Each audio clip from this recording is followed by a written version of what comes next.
Hi class, I am going to be reviewing Yammer.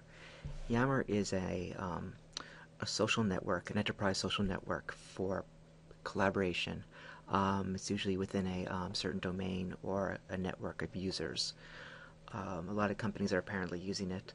I stumbled on it through ASTD and have created a group here at work. I'm also creating a private group for a conference I'm going um, to be made up of users of a lecture capture system that we're using here called Tegrity. So the way you access it is by opening up your web browser,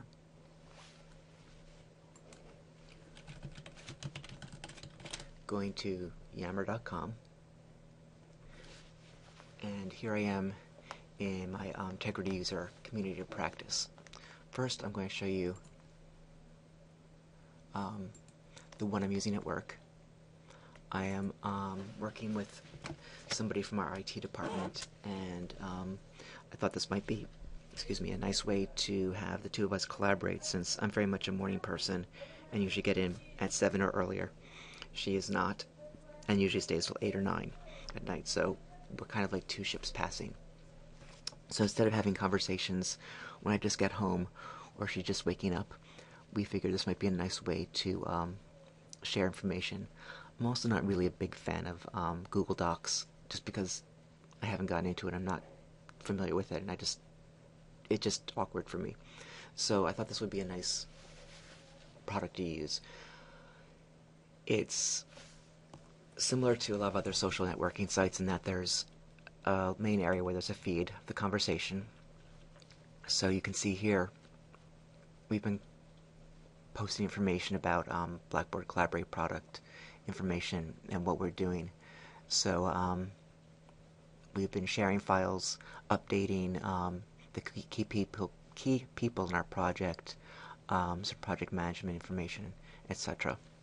So just walking through really quickly, this is the conversations here, which we don't have set up at the moment just because it's the two of us, is a info section which you could have something like a group mission, rules, things like that, how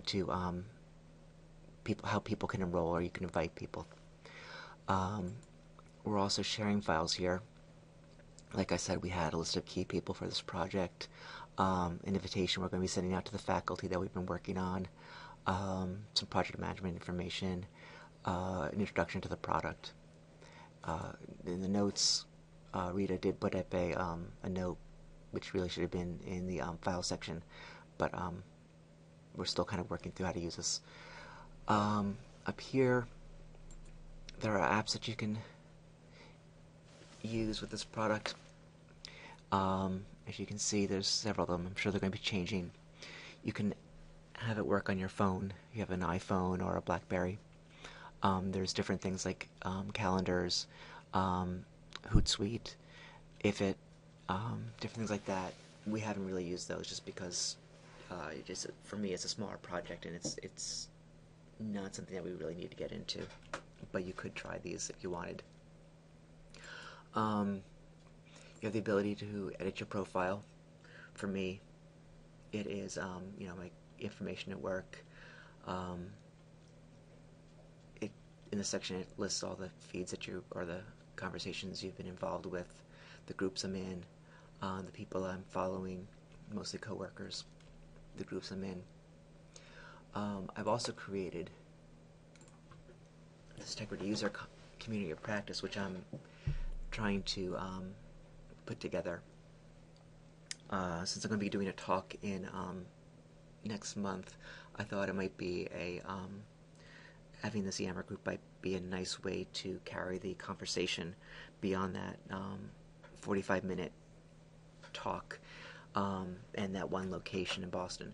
So the moment I'm putting together a membership request, rules, just bringing some people in to look at things. I'm going to be providing information that's related to the Tegrity product. Tegrity, by the way, is a lecture capture product that we use here at school. A lot of schools use it. Allows students to go back and review lectures at their own time outside of class time. People are also using it for a flipped classroom teaching. So, since my talk is about overcoming faculty resistance and cultural resistance at an organization, I thought it'd be nice for us to start sharing best practices, what we've discovered works, doesn't work, and maybe other things as well. Excuse me. So, um, this is a group that I own, so I have administrator rights up here. I can change the configuration, can change things like the colors, the little thumbnail, the name of the group, a quick description. I can invite people, remove them. Um, this is the free version. You can have a version that you pay for and you get additional starred um, features.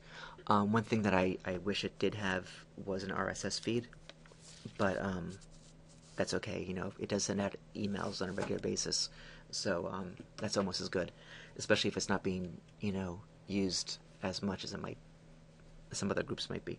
What I particularly like about this is it's something that seems familiar to a lot of people, because a lot of people are used to the Facebook feel.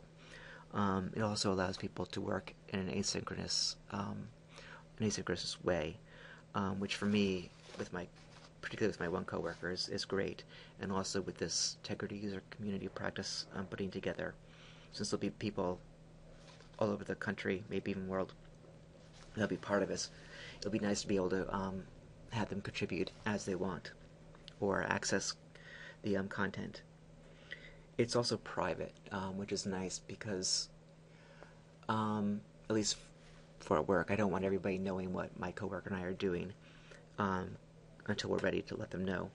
But also, I think it allows people the freedom to say what they might not want to say in a more public forum.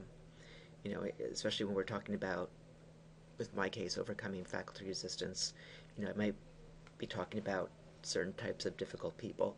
If that was, even in a general way, if I was to mention that outside of this community, people might get an idea about who I was talking about. I like the fact also that there's a phone app. I have an iPhone, and it's great. On the bus going home, I can spend time and look to see what people have done, what they've updated. Some things I'm not really crazy about. It's, as one person has told me, great, just another networking site. They just didn't want it to become a member of it because of that. They felt like they had enough of that already. I wish the RSS was free. It's not. It's okay. Some people feel that this is also if I wanted microblogging, why wouldn't I just get a Twitter account or use a Twitter account for this information? And also, I think some people might feel a little less connected. Um, for me, I don't need to see my coworker as much, though we're communicating more. We're not seeing each other as much. That could be a plus and a minus depending on who you're working with. Also, I think this could allow people to be somewhat passive aggressive. It could be all too easy to log in the middle of the night, throw a bunch of work out to people, and then not have to interact with them face to face. Again, it depends on the type of personality you are. That might be a bigger issue with some people, and others maybe not so much. Um, let's see. So it's just been, for me. Let me get back to my P2M. I found it. Let me make sure I get the right one. As you can see, I've created a couple little groups. It's been hit or miss for me, and I think it's just culture. I'm trying it out. We'll see how it goes. As with anything, if you don't have the right people, it's just not going to work. But I figure, why not give it a try? I'm tied up in my office most of the time anyway, so it's just an easy little thing for me to do. And especially when I'm working with somebody in an IT department who often they have a lot of help desk calls, so they don't get out as much. It's hard to meet with them. So I figured this might be a little fun tool to use. Overall, I like it. It's now part of Microsoft family of products. I'm not sure how I feel about that, but if anybody's used this before, I'd love to hear your opinions, and please share. Thank you very much.